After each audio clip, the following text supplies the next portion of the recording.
It's always a privilege to come here in Colombo and support our colleagues from the legal community, be it the Bar Association of Sri Lanka or Samagi Lawyers Association.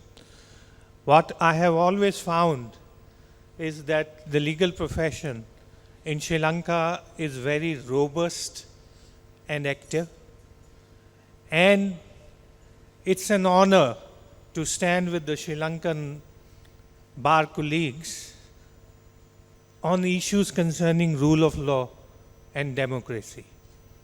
And these are the two things which bring us here from international legal community to support you in strengthening rule of law and democracy. Now, friends, I have heard esteemed speakers, including former President of Bar Association of Sri Lanka, my dear colleague Geoffrey, and the other luminaries who are there. I understand, and as we watch from the other side, Sri Lanka is going through very challenging times, times of churning. And when such things happen, we go to introspection and we try to see what is wrong and how we can set right.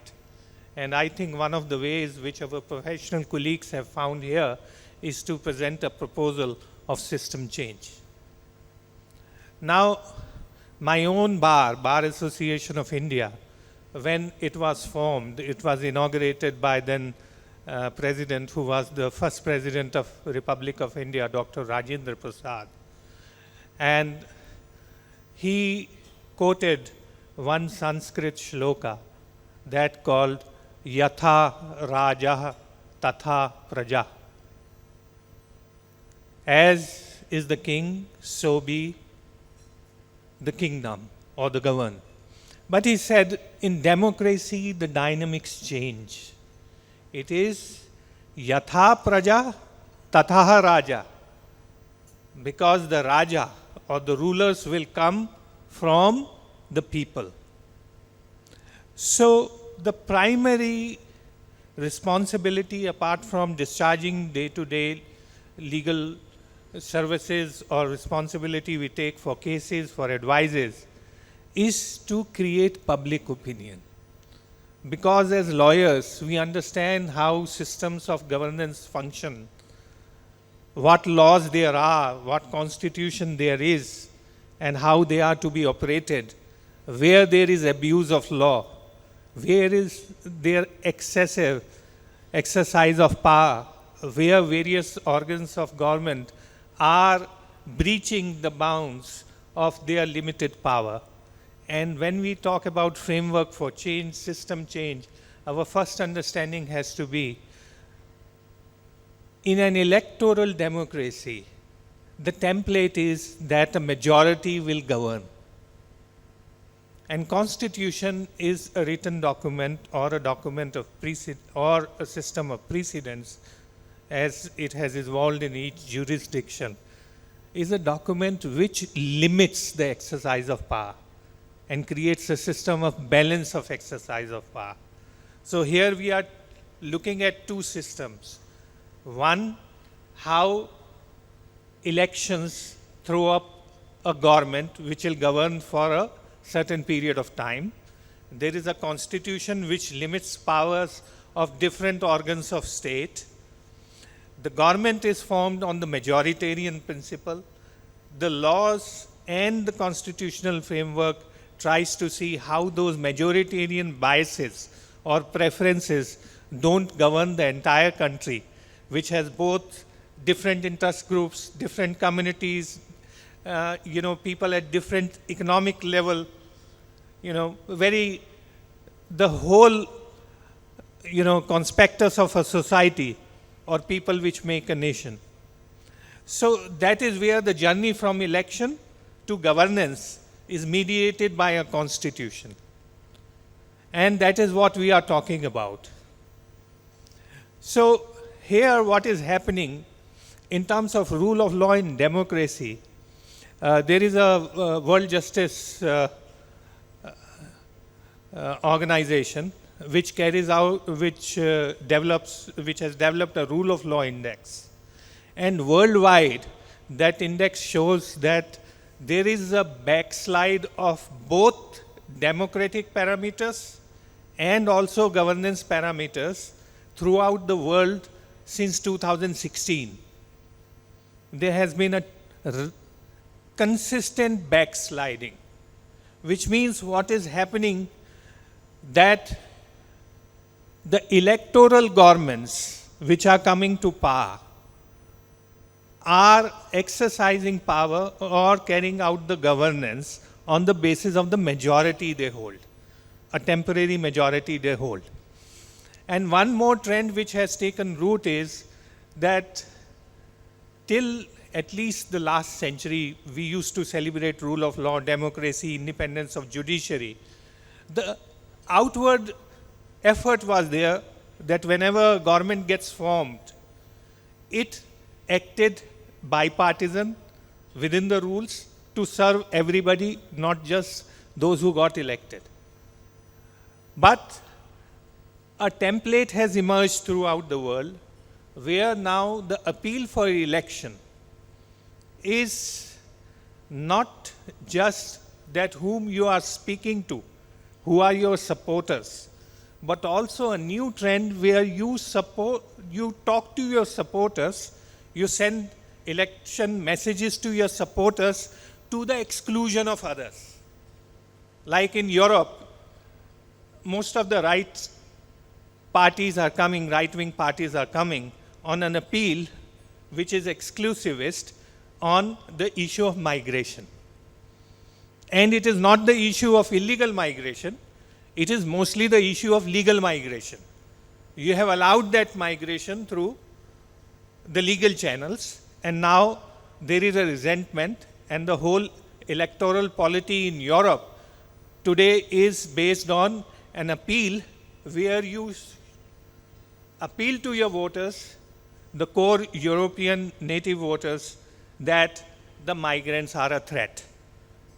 So it's an exclusionist appeal.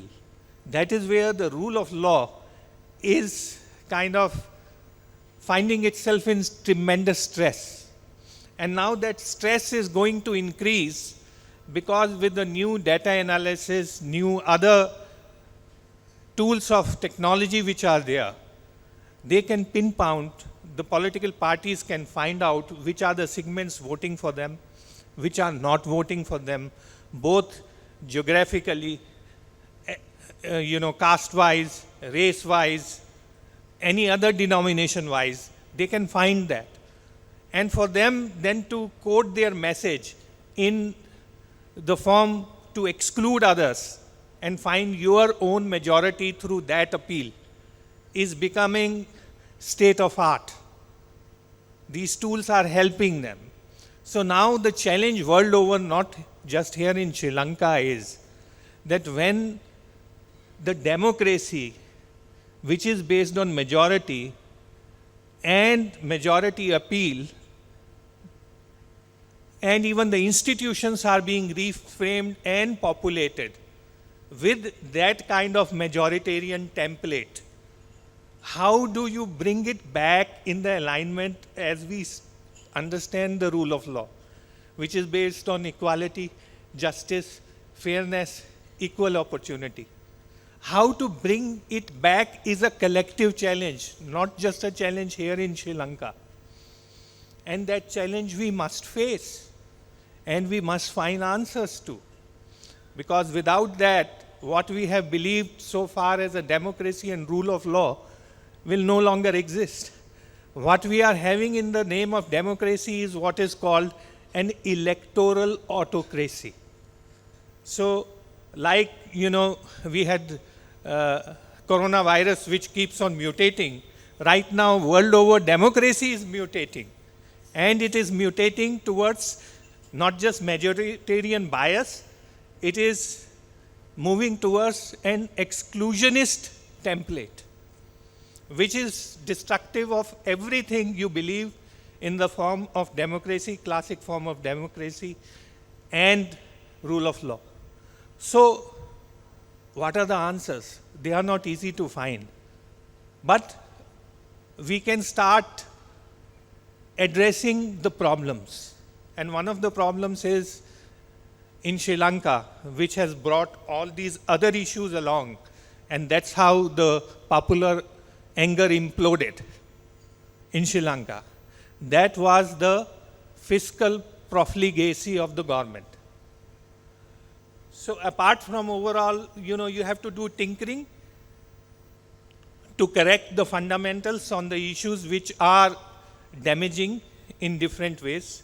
So one is how to have a legislation or a change which brings fiscal responsibility, where a parliament is bound by a certain financial framework beyond which they cannot go, and certain financial discipline is maintained in terms of policy, in terms of public spending, and how these decisions are taken. The other thing which is not taken care of in any reforms which is suggested, because we go, by the letter of law, we go how the constitutional articles are structured, how rights are protected. There is an elephant in the room.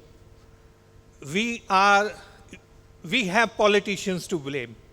4 years, 5 years, 6 years, we can change a government, throw them out. What continues is bureaucracy. And the political or the temporary executive changes only 10 to 15% of how the country is governed. The real vested interest which remains entrenched is the bureaucracy. And since they are not a public face, the public face are political parties and the politicians, they remain invisible. What they do, how they approve, and how much benefit they take when everybody else, there is no reduction of poverty, economic challenges are increasing, but this is a class which continues to enjoy the benefits. And every economic policy which is operated, at the end you will see that how bureaucracy is able to increase the number of jobs, the number of benefits, what economic percentage of the overall GDP flows back to them through different channels. And it is bureaucracy which becomes empowered due to education, due to the opportunities and connections they have. The bureaucracy spreads also to the independent institutions. So you will see those who are connected from the same families, same kind of group, are also populating judiciary. They are also populating election commission. They are also populating all the so-called independent institutions. This is an aspect which is least analyzed and cared about in all the reform process we think about. Like a virus, the bureaucracy replicates itself in every institution, every form. It is the people with the same thinking, with the same attitudes, with the same tendency to get maximum benefits for themselves who end up governing the country in real terms. So we have to think whether there has to be executive presidency, we have to think whether there have to be some buffers in terms of decision making. All these are different templates which have been practiced in different institutions, like my friend Santhanam spoke about how the Caribbean court system works. So in different countries, in different situations, these experiments have taken place. But as Commonwealth countries, as countries which were governed earlier by the British, we have very strong fused bureaucracy. That's a colonial legacy which we never have thought of either reforming or making it dynamic, or even thinking that the bureaucracy is an impediment to rule of law. Democracy, both these things, bureaucracy is an impediment. They are invisible, politicians are visible. So we are very happy exercising our power as a vote, getting a government change, but getting frustrated time and again that things don't change as far as citizens' interface with the governance is. So I think it's a very good beginning, unless until you have urge to change, unless until these kinds of proposals come forward, the public education won't happen. And till the public education won't happen, an uninformed, uneducated public who doesn't understand its own benefits will keep on electing the kind of government which, without being educated, as President Rajendra Prasad said, Yatha Praja Tatha Raja. So I again welcome this endeavor for the lawyers community from Sri Lanka to keep on educating the public, to lead the public opinion in the right direction. And that is what ultimately will make the future of this beautiful country brighter and brighter. Thank you very much.